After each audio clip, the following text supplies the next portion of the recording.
નમસ્કાર દર્શક મિત્રો, DNTVના ન્યૂઝ રૂમમાંથી હું હેતલ શાહ આપનું સ્વાગત કરું છું। સમાચાર વિગતવાર જોતા પહેલા એક નજર આજના મુખ્ય સમાચારો પર। ગુજરાત હાઉસિંગ બોર્ડના મકાન આપવાની જાહેરાત બાદ આજે લોકોને ફોર્મ ન મળતા ઇલોરા પાર્ક કચેરી ખાતે ભારે અફરાતફરી। ભીડને કાબૂમાં લેવા પોલીસ દ્વારા લાઠીચાર્જ કરાતા મહિલાઓ પણ બની પોલીસના દમનનો ભોગ। સમાની MGM શાળાના સંચાલકો દ્વારા ધોરણ 11માં પ્રવેશ બદલ વાલીઓ પાસે લાખોના ડોનેશનની માંગણી કરાતા વાલીઓએ MGM શાળાની બહાર ભારે સૂત્રોચ્ચાર કરી નોંધાવ્યો વિરોધ। ભાજપાના પૂર્વ મહામંત્રી સંજય જોશી વહેલી સવારે વડોદરા રેલવે સ્ટેશને આવી પહોંચતા રાજકીય મોરચે સર્જાયા અનેક તર્ક વિતર્કો। હવે જોઈએ સમાચાર વિગતવાર। ગુજરાત હાઉસિંગ બોર્ડની મકાન આપવાની પેપરમાં આપેલી જાહેરાત બાદ મોટી સંખ્યામાં લોકો ઇલોરા પાર્ક સ્થિત કચેરી ખાતે ઉમટી પડતા અફરાતફરીનો માહોલ સર્જાયો હતો, તો પોલીસે પણ ભીડને છૂટી કરવા મહિલાઓ ઉપર પણ લાઠીચાર્જ કર્યો હતો। ગુજરાત હાઉસિંગ બોર્ડના ચેરમેન દ્વારા પેપરમાં મકાન આપવાના ફોર્મ વિતરણની જાહેરાત કરવામાં આવી હતી, જેના પગલે મહિલાઓ સહિત મોટી સંખ્યામાં લોકો ઇલોરા પાર્ક સ્થિત ગુજરાત હાઉસિંગ બોર્ડની કચેરી ખાતે ફોર્મ મેળવવા પહોંચી ગયા હતા। પરંતુ ગુજરાત હાઉસિંગ બોર્ડના ચેરમેન દ્વારા આવી કોઈ પણ પ્રકારની જાહેરાત કરવામાં આવી ન હોવાનું જણાવતા જ લોકોમાં રોષ ભભૂકી ઉઠ્યો હતો અને લોકોએ કચેરી ખાતે ફર્નિચરની તોડફોડ પણ કરી હતી। ચોતરફ અંધાધૂંધી અને અફરાતફરીનો માહોલ સર્જાયો હતો, તો પોલીસે પણ ભીડને કાબૂમાં લેવા લાઠીચાર્જ કરતા નાસભાગ મચી જવા પામી હતી। મહિલાઓ પણ પોલીસના લાઠીચાર્જનો ભોગ બની હતી।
તો શહેર કોંગ્રેસ પ્રમુખ નરેન્દ્ર રાવતે સમગ્ર ઘટનાનો દોષનો ટોપલો ગુજરાત હાઉસિંગ બોર્ડ તેમજ ભાજપા પર ઢોળ્યો હતો અને પેપરમાં જાહેરાત આપ્યા બાદ પણ નિર્દોષ લોકોને લાઠીચાર્જનો ભોગ બનવું પડ્યું હોવાના આક્ષેપો નરેન્દ્ર રાવતે ગુજરાત હાઉસિંગ બોર્ડ પર કરી કોંગ્રેસ પક્ષને સત્તા પર લાવવાની હાકલ કરી હતી। કોંગ્રેસ પક્ષની ગૃહિણીઓને ઘરનું ઘર આપવાની યોજનાને અભૂતપૂર્વ સફળતા અને કોંગ્રેસ પક્ષમાં જે ગુજરાતની પ્રજાએ વિશ્વાસ મૂક્યો છે તેનાથી ગભરાઈને 20 વર્ષ પહેલા ભારતીય જનતા પાર્ટીની સરકારે બંધ કરેલ ગુજરાત હાઉસિંગ બોર્ડને ચાલુ કરવાનો પ્રયત્ન કર્યો અને 27 તારીખે તમામ લોકોને ફોર્મ આપવામાં આવશે એવી જાહેરાત કરેલી, પરંતુ કમનસીબે આજે ગુજરાત હાઉસિંગ બોર્ડ પર જ્યારે લોકો ફોર્મ લેવા ગયા ત્યારે હજારો લોકોને લાઠીચાર્જનો સામનો કરવો પડ્યો અને ત્યાં સત્તાવાર રીતે ગુજરાત હાઉસિંગ બોર્ડના અધિકારીઓએ જણાવ્યું કે આ પ્રકારની જાહેરાત ગુજરાત હાઉસિંગ બોર્ડ દ્વારા કરવામાં આવી નથી।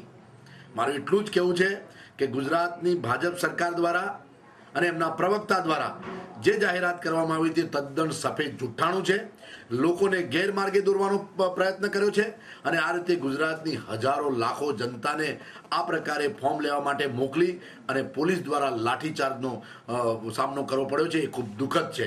છેલ્લા 48 કલાકમાં ડભોઈમાં તસ્કરોના આતંકને પગલે લોકોમાં ભારે ફફડાટ વ્યાપી જવા પામ્યો છે। ડભોઈમાં અલગ અલગ 2 સ્થળે તસ્કરોએ હાથ ફેરો કરતા ચકચાર મચી જવા પામી છે। ડભોઈની જગન્નાથ સોસાયટીમાં રહેતા રમેશભાઈ રણછોડભાઈ રોહિતના બંગલાને ગત રાત્રે તસ્કરોએ નિશાન બનાવી ઘરમાંથી સોના ચાંદીના દાગીના અને રોકડ મળી કુલ 60 થી 70 હજારના મુદ્દામાલની ચોરી કરી તસ્કરો પલાયન થઈ ગયા હતા। ચોરી થઈ કઈ સોસાયટી જગન્નાથ કેટલા આશરે? આશરે 2.5 થી 3 લાખ રૂપિયા નુકસાન થયું છે. લોકલ રકમ લઈ લોકલ 5 થી 6 હજાર રૂપિયા લોકલ લઈ ગયા છે અને બાકીની સોનાની દાગીના બધા, ચાંદીના દાગીના બધા. હવે થોડા રોકડા રૂપિયા બી હતા. કપડાં વપડા કોઈ વસ્તુ લઈ નથી જતી. પથ્થરમારો કરેલો કે પછી ગ્રીલ તોડીને લઈ ગયો, પાછળની ગ્રીલ તોડીને લોખંડની, એ બી આની સામે જ પડી. પથ્થર પડેલા કે પથ્થર બી છે અને એના જૂતા બી છે. તો ડભોઈની દયારામ સોસાયટીમાં રહેતા મણિભાઈ રોહિતના ઘરમાંથી તસ્કરો સોના ચાંદીના દાગીના જેની કુલ કિંમત 50,000 છે લઈને ફરાર થઈ ગયા હતા. ડભોઈ પોલીસે બંને કિસ્સામાં ચોરીનો ગુનો નોંધી અજાણ્યા તસ્કરોને ઝડપી મહેનત કરશે અને ગરીબ લોકો વસવાટ કરશે. છેલ્લા ઘણા વખતથી મહિનામાં 1-2 વખત આ સોસાયટીની અંદર ચોરો પ્રવેશ કરે છે અને ચોરી કરી જાય છે. વારંવાર પોલીસમાં રજૂઆત કરવા છતાં પણ એનો કોઈ નિકાલ આવ્યો નથી. આજ સુધી કોઈ તપાસ થઈ નથી અને કોઈ માણસ એમાં પકડાયું પણ નથી. તો અમારી ઉગ્ર રજૂઆત પોલીસ સામે છે કે આ સોસાયટી જૂનામાં જૂની છે અને ગરીબ લોકો આ સોસાયટીમાં રહેતા હોય તો એમનું રક્ષણ કરવાની જવાબદારી હંમેશા પોલીસની રહે છે. તો અમે ડભોઈના પીઆઈને નમ્ર અરજ વિનંતી કરીએ છીએ કે અમારી સોસાયટીમાં વારંવાર ચોરી થતી અટકાવવા માટે યોગ્ય તે ઘટતું કરવા વિનંતી છે. ધોરણ 10 પાસ કર્યા બાદ ધોરણ 11માં પ્રવેશ મેળવવા માટે સમાની MGM સ્કૂલના સત્તાધીશોએ વાલીઓ પાસે અધધધ ડોનેશનની માંગણી કરતા વાલીઓએ આજે MGM સ્કૂલની બહાર જ ભારે સૂત્રોચ્ચાર કરી વિરોધ નોંધાવ્યો હતો. સમા વિસ્તારમાં આવેલી MGM શાળા ખાતે નર્સરીથી પ્રવેશ મેળવેલા 7 થી 8 વિદ્યાર્થીઓએ આજ શાળામાં ધોરણ 10 પાસ કર્યું છે. ત્યારબાદ ધોરણ 11માં ફરીથી પ્રવેશ મેળવવા માટે MGM શાળાના સંચાલકો દ્વારા વિદ્યાર્થીઓના વાલીઓ પાસે પ્રવેશ માટે લાખ રૂપિયા ડોનેશનની માંગણી કરવામાં આવી હતી. શિક્ષણનું વ્યાપારીકરણ કરનારા આવા સંચાલકો સામે વાલીઓ દ્વારા જિલ્લા શિક્ષણાધિકારીને તારીખ 13/8/2012 ના રોજ આવેદનપત્ર આપી રજૂઆતો પણ કરવામાં આવી હતી. સમગ્ર ઘટનાના પગલે આજ રોજ વાલીઓ દ્વારા MGM શાળાની બહાર ભારે સૂત્રોચ્ચાર કરી MGM શાળાના સંચાલકો સામે આક્ષેપો કરી મીડિયા સમક્ષ વિરોધ નોંધાવ્યો હતો.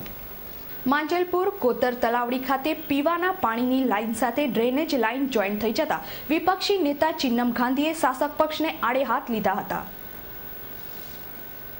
માંજલપુર ખાતે કોતર તલાવડી પાસે પીવાના પાણીની લાઇનના સમારકામ દરમિયાન ડ્રેનેજ લાઇનનું કનેક્શન પીવાના પાણીની લાઇન સાથે જોઈન્ટ થઈ જતા દુર્ગંધ મારતું ગંદુ પીવાના પાણીને કારણે આ વિસ્તારના લોકો હેરાન પરેશાન થઈ ગયા છે. ગંદા પીવાના પાણીના પગલે સ્થાનિક રહીશો દ્વારા છેલ્લા 6 મહિનાથી તંત્રને રજૂઆત કરવામાં આવી રહી હોવા છતાં પણ બહેરા મૂંગા તંત્રના કારણે લોકોની વ્યથા પહોંચતી જ નથી. આજ રોજ વિપક્ષી નેતા ચિન્નમ ગાંધીએ આ વિસ્તારની મુલાકાત લીધી હતી અને તંત્રમાં ચાલતા ભ્રષ્ટાચારની પોલ મીડિયા સમક્ષ ખુલ્લી પાડી હતી. તેમજ શાસક પક્ષ ભાજપાને આડે હાથ લઈ આકરા પ્રહારો કર્યા હતા. રાવપુરાની જનરલ પોસ્ટ ઓફિસ ખાતે પોસ્ટલ આસિસ્ટન્ટની નિમણૂકના ફોર્મનું આજરોજ વિતરણ કરવામાં આવ્યું હતું. રાવપુરાની જનરલ પોસ્ટ ઓફિસ ખાતે પોસ્ટલ આસિસ્ટન્ટના ફોર્મના વિતરણની જાહેરાત બાદ આજે ફોર્મ વિતરણ કરવામાં આવ્યું હતું. પરંતુ મોટી સંખ્યામાં લોકો ફોર્મ મેળવવા આવતા ફોર્મ ગણતરીની મિનિટોમાં જ ખલાસ થઈ જતા લોકોએ નિરાશ થવું પડ્યું હતું.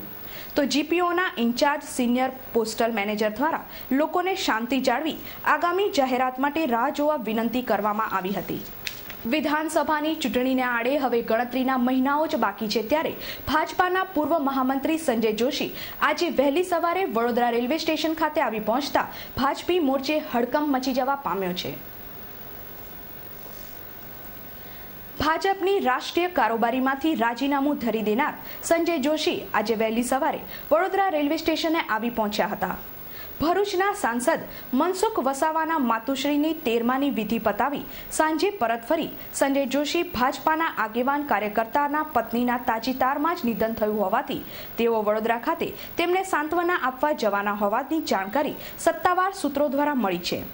સંજય જોશીના વડોદરામાં આગમનને પગલે રાજકીય મોરચે ચહેલપહેલ વધી જવા પામી છે. જોકે સંજય જોશીએ મીડિયા સમક્ષ કંઈ પણ કહેવા માટે નનૈયો ભણી દીધો હતો. હાલમાં જ SSGમાં નવા બંધાયેલા તાત્કાલિક વિભાગમાં કુલરોના નળ ચોરો ચોરીને પલાયન થઈ જતા તંત્ર ઊંઘતું ઝડપાઈ જવા પામ્યું છે. હાલમાં જ શહેરની પ્રતિષ્ઠિત સયાજી હોસ્પિટલ ખાતે નવા જ બંધાયેલા તાત્કાલિક વિભાગમાં મૂકવામાં આવેલા ઠંડા પાણીના કુલરના નળ તસ્કરો ચોરીને પલાયન થઈ જતા તંત્ર ઊંઘતું ઝડપાયું છે. તેમજ સારવાર કરવાની જગ્યા પર જ ઉભરાતી ખુલ્લી ગટરો, વહેતા પાણીને કારણે ગંદકીનું સામ્રાજ્ય સર્જાતા મચ્છરોનો આતંક વધી જતા સારવાર લેવા આવતા દર્દીઓને પારાવાર હાલાકીનો સામનો કરવો પડી રહ્યો. તત્ર તત્ર સર્વત્ર બસ ગંદકી જ ગંદકી દ્રશ્યમાન થાય છે. તો આ મામલે એસએસજીના સત્તાધીશોએ મૌન સેવી રાખતા આશ્ચર્ય સર્જાયું છે. દર્શક મિત્રો, આ હતા અત્યાર સુધીના સમાચારો. આવતીકાલે નવા સમાચારો સાથે ફરીથી મળીશું. ત્યાં સુધી DNTV પરિવારની સમગ્ર ટીમને રજા આપશો. નમસ્કાર.